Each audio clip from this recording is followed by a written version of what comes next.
એકવાર દુર્યોધને દુર્વાસા મુનિને ચડાવ્યા કે જાઓ તમે 5 પાંડવોના આશ્રમે, દ્રૌપદી પાસે અક્ષય પાત્ર છે, એટલે ગમે એટલા હજારોની સંખ્યામાં માણસોને જમાડી શકે. અક્ષય પાત્રમાંથી અન્ન કોઈ દિવસ ખાલી થતું નથી. આવી રીતે દુર્યોધને દુર્વાસાને કહ્યું. તો દુર્વાસા મુનિ આવ્યા, પણ દ્રૌપદીને વરદાન એવું હતું કે અક્ષય પાત્રની અંદર દ્રૌપદી જમી લે પછી અક્ષય પાત્ર કાંઈ જમવાનું આપે નહીં, એટલે દ્રૌપદીજી છેલ્લે જમે. એ દુર્વાસા મુનિ 10,000 શિષ્યો સાથે આવ્યા. 10,000 શિષ્યો દ્રૌપદીને કહે છે કે અમારે બધાએ પ્રસાદ લેવાનો છે. દ્રૌપદીજી હું જાણે કે અક્ષય પાત્રમાંથી મેં તો જમી લીધું, હવે અક્ષય પાત્ર કાંઈ આપી ન શકે. અને જો દુર્વાસા મુનિના 10,000 શિષ્યોને ભોજન ન કરાવું તો દુર્વાસા મુનિના શિષ્યો મને શ્રાપ આપે. દુર્વાસા મુનિ સ્વયં મને શ્રાપ આપે. દુર્વાસા મુનિએ કહ્યું કે મેં 10,000 શિષ્યો સાથે સ્નાન કરીને આવીએ છીએ, સ્નાન કરીને આવીએ એટલે વારમાં ભોજન અમારા માટે તૈયાર રાખજો. હવે દ્રૌપદી ચિંતામાં પડ્યા કે હવે શું કરું? અક્ષય પાત્ર હવે એક માણસનું પણ જમવાનું ન આપે, કારણ કે દ્રૌપદી જમી લે અક્ષય પાત્રમાંથી કાંઈ મળે નહીં. દ્રૌપદીએ ભગવાન દ્વારકાધીશ કૃષ્ણજીને યાદ કર્યા છે. ભગવાન લાજ મારી રાખો. દ્વારકાધીશ ભગવાન કૃષ્ણ આવે છે. દ્રૌપદીએ કહ્યું કે ભગવાન આપ તો જાણો છો કે અક્ષય પાત્રમાંથી ત્યાં સુધી જ ભોજન મળતું રહે જ્યાં સુધી હું ભોજન ન કરું. હું ભોજન કરી લઉં પછી અક્ષય પાત્રમાંથી અન્ન મળતું બંધ થઈ જાય છે. અને દુર્વાસા મુનિ 10,000 શિષ્યો સાથે આવ્યા છે અને સ્નાન કરીને આવે છે અને પછી જમાડવાનું છે. કઈ રીતે હું ભોજન કરાવીશ? ભગવાન દ્વારકાધીશ કહે છે દ્રૌપદી અક્ષય પાત્ર મને દેખાડો. અક્ષય પાત્ર દેખાડ્યું છે, ખાલી છે. પણ ભગવાન દ્વારકાધીશે અક્ષય પાત્રને સારી રીતે જોયું છે તો અક્ષય પાત્રમાં 1 ચાવલનો દાણો હતો. ભગવાન દ્વારકાધીશે 1 ચાવલનો દાણો પોતાના મુખમાં મૂક્યો છે. 10,000 શિષ્યોના દુર્વાસાના પેટ ભરી દીધા છે અને બધા ઓટકાર ખાવા લાગ્યા. બધા શિષ્યો કહે કે અમારે હવે જમવાની ઈચ્છા નથી, અમારું પેટ ભરાઈ ગયું છે. દુર્વાસા મુનિ કે મારું પેટ એ ભરાઈ ગયું છે. અને દુર્વાસા મુનિ પછી 5 પાંડવોના આશ્રમે ન ગયા અને પોતાના યાત્રા માટે નીકળી ગયા. આવા અનેક રીતે દુર્વાસા મુનિ સૌના કાર્યો કર્યા છે. તમારો કહેવાનો અર્થ એ હતો કે પાર્થેશ્વર મહાદેવની પૂજા કરવાથી મનુષ્ય માત્ર સર્વ પાપોમાંથી મુક્ત બને છે.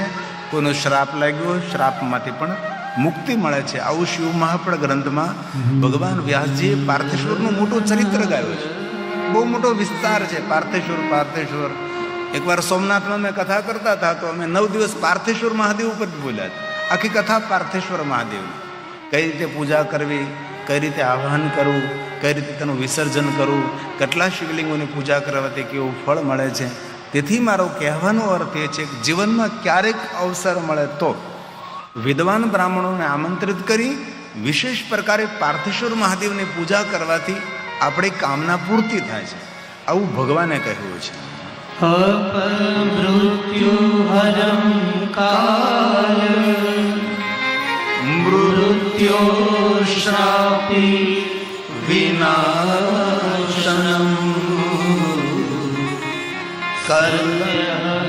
કલત્ર પુત્રાદિ ધન ધાન્યમ પ્રદમ દ્વિજા ધન ધાન્યમ પ્રદમ દ્વિજા. તો જે કોઈ મનુષ્ય આ ભગવાન મહાદેવના લિંગ સ્વરૂપોની કથાનું શ્રવણ કરશે દુઃખ નાશો ભવે દે, એ મનુષ્ય પોતાના જીવનના દુઃખોમાંથી મુક્ત થશે. આવું ભગવાને વચન આપ્યું છે આ કથાનું શ્રવણ કરવા માત્રથી. હવે કથાનું શ્રવણ કરવા માત્રથી જો માણસ દુઃખોમાંથી મુક્ત થતો હોય તો પાર્થેશ્વર મહાદેવની પૂજા કરવાનું કેટલું અનંત ફળ હોય છે. આ કથા સાંભળવાથી જો પાપમાંથી મુક્ત મળે, દુઃખમાંથી મુક્તિ મળે, પાર્થે લિંગોત્પત્તિ શ્રુતાશુભા તેનું શુભ થાય, તો પાર્થેશ્વર મહાદેવની પૂજા આપણે વિધિવત કરીએ તેનું ફળ કેટલું અનંત હોય. મારો કહેવાનો અર્થ છે. અને ભગવાન શિવ એવા એક દેવ છે કે ભવો ભવના દુઃખમાંથી મુક્ત કરનારા દેવ છે. ભોળા ભવ દુઃખ હરજો અમારે, એક ભવ નહીં, ભવો ભવના દુઃખમાંથી મુક્ત કરનારા મહાદેવ છે. દરેક કષ્ટમાંથી, દરેક દુઃખમાંથી, દરેક રોગમાંથી, દરેક વ્યાધિમાંથી, બધી જ કષ્ટોમાંથી મુક્ત કરનારા ભગવાન છે. તમે જુઓ, ભગવાને આપણે કેટલી લાજ રાખી. સવારે ખાલી વરસાદ જ આવ્યો, પવન ભગવાને નથી મોકલ્યો. અગર પવન ને વરસાદ બે મોકલો તો આપણે હાલત શું થાય? ભગવાને કહ્યું પવનને હું હરી લઉં છું, પણ વરસાદ તો આવશે જ. ખાલી વરસાદ આવ્યો, પવન ને આવ્યું, પવન વરસાદ બંને હોય તો આપણી કઈ હાલત થાય? આપણે કથા કઈ રીતે આપણે શરૂ કરી શકીએ? પણ ભગવાને આપણે ખૂબ લાજ રાખી છે. હવે તો લાજ રાખશે જ. હવે તો સૂર્યનારાયણની કૃપા વરસેલી છે ચારો તરફ. અને ફરી પાછો પહેલા દિવસ ને બીજા દિવસે માહોલ હતો, એવો જ માહોલ આવતીકાલે પાછો ફરીવાર ચારો તરફથી બધા. આયે દો પંક્તિ ભાવ से और आदर के साथ.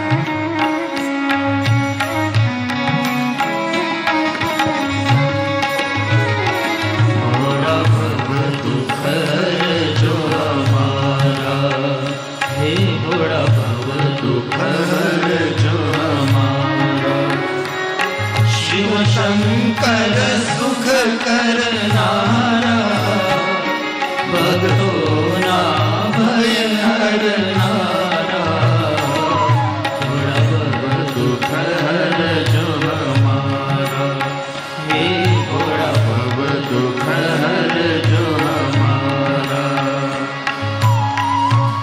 હે મહાદેવ, હે મહાદેવ.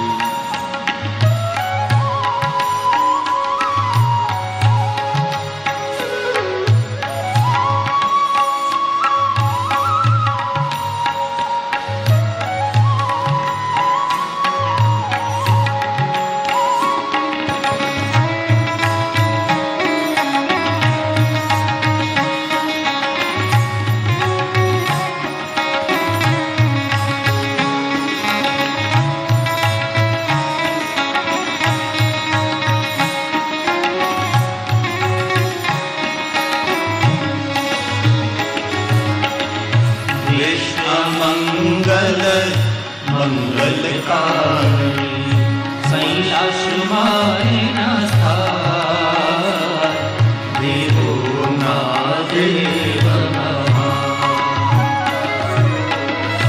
વિશ્વ મંગલ મંગલકારી, कैलाश माय